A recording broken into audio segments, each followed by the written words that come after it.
Hey, Catherine, what's up? Hi, Dr. John. Thank you so much for taking my call today. Of course. Thanks for calling. What's happening?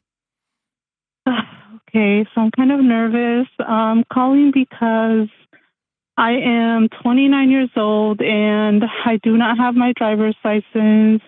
And I do not know how to drive. It's really embarrassing. But I do have a lot of anxiety when it comes to learning how to drive. I've tried learning multiple times. My dad, other family members, and my fiance have all tried teaching me, but I get very anxious, scared. I get just all crazy type of thoughts every time that I try, and I kind of just shut down. I'm at a point right now where I really, really want to learn, and I need to for myself and my family, but I just feel so stuck and I really don't know what to do. I feel really embarrassed for having to ask my family once again, to help me and teach me. Last time I tried, I made it out the parking lot once and freaked out and kind of just shut down after that. Okay. Thank you for calling. Thank you. And I know it's embarrassing to say out loud. And I want you to know I'm not embarrassed with you. I'm not embarrassed for you. I'm not embarrassed at you. Yeah. If you were allergic to, I don't know, pollen, and you walked outside with your family and you just started sneezing everywhere, that'd be embarrassing. Yeah. But would that mean something's wrong with you or broken in you? No. No, it would mean your body has identified pollen as a threat and it's overreacting. And so your body in your nervous system has identified driving a car as something that's super not safe. That's it. And all we have to do is teach our body.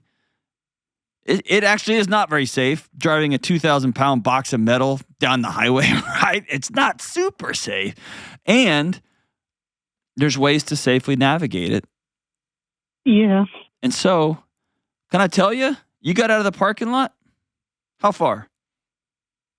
I got out of the parking lot, drove for like a few seconds, and was right back into the next parking lot. Hey, can I tell you, congratulations? Thank you. Now, I'm going to give you some other tips and like some things I want you to do. But if you go just with your dad or your fiance or somebody you trust, your mom, somebody you trust, sister, and you just go to that same parking lot and you drive out of the parking lot onto the street into that next turn into the parking lot and call it a day. Then the next day, go do that again and then call it a day. And the next day, do it again and we're going to call it a day. I feel like it's such an inconvenience because... Are you an inconvenience? I feel like it. You're not. You're not. They don't make me feel like I am, but I do feel that way. I understand. You're not. Is it annoying? Yeah, of course it is. Is it annoying for them? Is this the picture your dad had of his almost 30-year-old daughter not being able to drive because her body had determined driving is like this terrifying? No, of course that's not the picture he had. So is he frustrated? Yeah. Does that mean you're a loser? No. It doesn't. Okay. And maybe you don't go all the way to that parking lot. Maybe you say, hey, I need to do my run. And so in your driveway, you're going to back up and you're going to drive 4 houses and you're going to pull into that driveway and you're going to rest for a second and you're going to back up and go back home. That's it. Okay. Then the next day, you're going to do 5 houses. Next day, 6 houses. Here's what I'm getting at. You have what I would call a phobia. Your body has identified something as a threat that most people don't experience, okay? And that threat is overriding your ability to move forward. It's shutting you down. Yeah. Your body is saying, there's a tiger, and you keep walking towards the tiger, so your body is saying, oh, you don't get the message. I quit, right? That's what's happening. It's just done it with driving. Yeah. And so the standard 101 procedure for this, or therapeutic intervention, if you will, coaching intervention, whatever you want to call it, is called exposure therapy.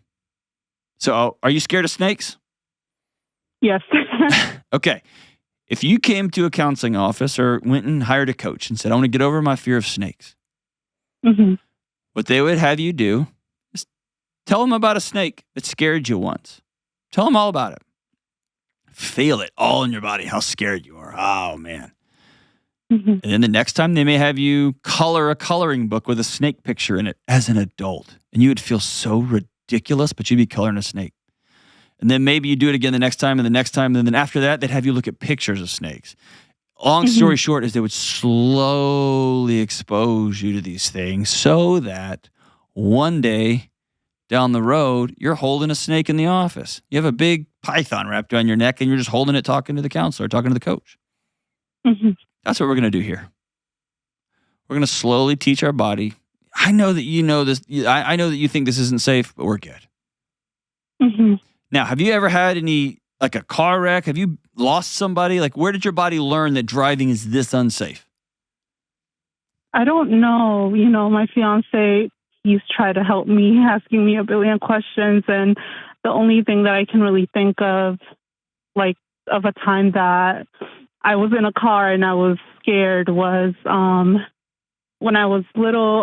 My mom, she is an alcoholic, and there was one time that I was in the car with her while she was driving, and she was pretty drunk. She wasn't driving crazy in the highway or anything. It was a really short drive, and she was swerving a little bit, but nothing, you know, nothing crazy happened. I'm not going to say nothing unsafe, but nothing crazy happened. We got home, but I knew that we weren't safe, or I knew that something was wrong and she wasn't supposed to be driving or wasn't in control.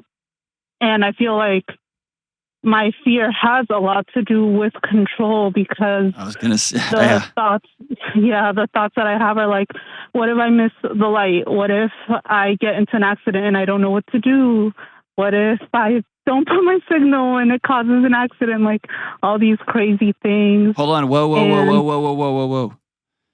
If you go back and watch this on YouTube, when you said my mom's an alcoholic, you're going to see me smile. Not because I'm happy that your mom's an alcoholic, but because you grew up in a home where the one person who was supposed to be connected and stable with you wasn't. Yeah.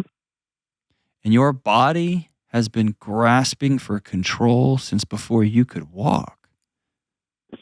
Yeah. And you, for 30 years, have been grasping for every shred of control over every variable in your life. Yeah. Your body's never felt safe. And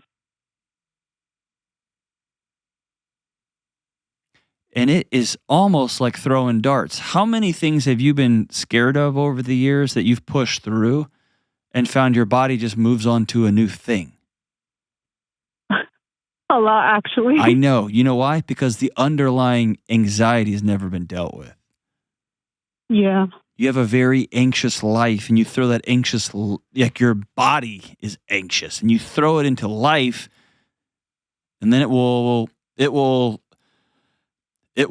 like the Price is Right wheel. It just spins until it lands on a thing. And then it's like driving, and then eventually you're going to overcome it because you're going to have to. You'll figure something out, and you'll be able to get in a car, and it will be frantic, but you'll get to the store and you'll get home. And then once you do that a couple of times, your body will spin the wheel again, and it will land on something else. Oh, gosh. It's been doing that your whole life, hasn't it? Yeah. Okay. Driving's not the issue. Driving is just the alarm system letting you know that your body's identified your world is not safe. Do you have close friends you can count on? Not really. Nope. I have like family that I'm really close with, and my fiance. Family judges you and lectures you. Do you have a couple of girlfriends that you go out with and you can just go blah with? Family.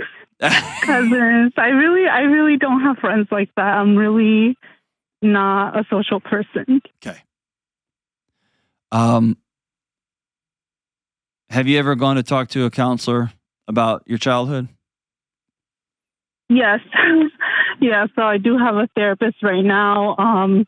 I started during COVID because that was really hard. Yeah, because really hey, hard. you know what? That was a global rise in anxiety because the whole world lost the illusion of control. They thought they could control everything, and then it was like, nope, it's gone. Yeah, during that time, I actually cut off my mom, and with that came a lot of issues with my family, and just seeing my siblings less, it was really a big shock. Yes. And I was diagnosed with anxiety and depression at the time. I feel like I'm doing a lot better now, and I'm doing better with the relationships with my siblings. But hold on, are you doing better with those relationships because they honor and love you and where you are? Or are those relationships going better because you are back to performing and being what they need to be so that everybody has peace? No. My siblings, they're great. They love me. They understand everything. And unfortunately, they're in the middle, but they respect me. That's amazing. Good for them. We could go down the list about your spiritual life, your health, your healing that needs to happen, all those things. I'm going to send you a copy. I'm going to send you as a gift my book, Building a Non-Anxious Life. Thank you so much. Underneath phobia is this sense that your body is simply trying to keep you alive.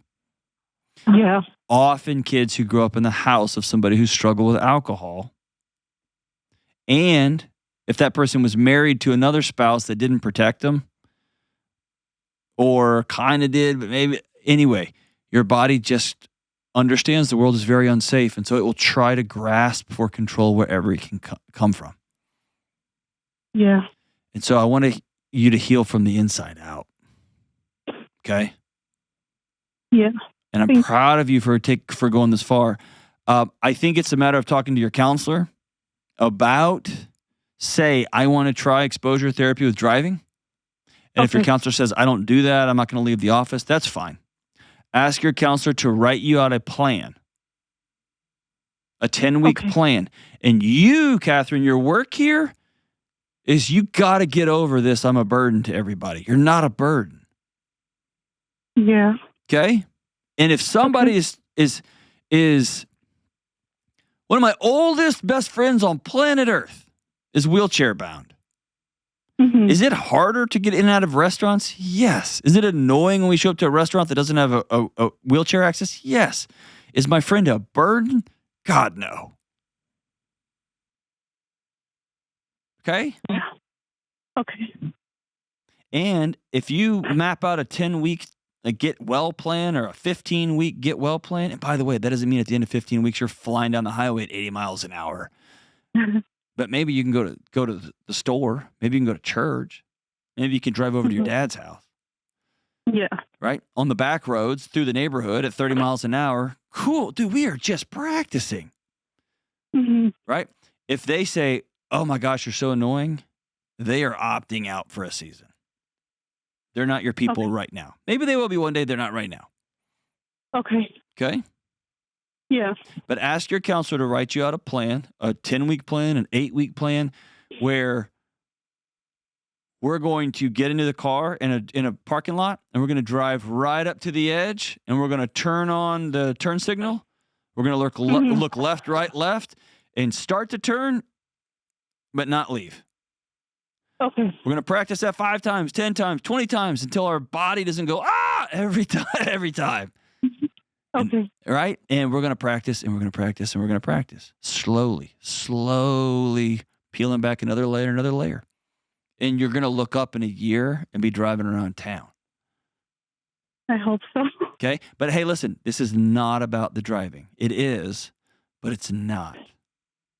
Yeah. Building a non-anxious life. I was life. scared you would say that. It's not, and you know it's not, but we don't have time to get into all of it, but just know that I know, and I know that you know that I know, right? Yeah. Yes. If fiance's not safe, you got to deal with that. Yeah. If your dad's not safe, You got to deal with that. Hmm. If that one uncle wasn't safe and he still keeps coming to Christmas, you got to deal with that. Yeah. Okay? Yeah. All of it. If you have a job that's not safe, you got to deal with it. Yeah. Okay? You're about to be married. You're 30 years old. You have survived. It's amazing. You've been punching and kicking your whole life, and now it's time to live. And you just got to practice. You got to learn how to do that. Hang on the line. I'm going to hook you up. I'm grateful for your call, Catherine. I'm proud of you. And when you are able to back out of your driveway, drive down the street, go to the store, and drive back home, I want you to write into the show, and we're going to cheer you on the air. I'm proud of you.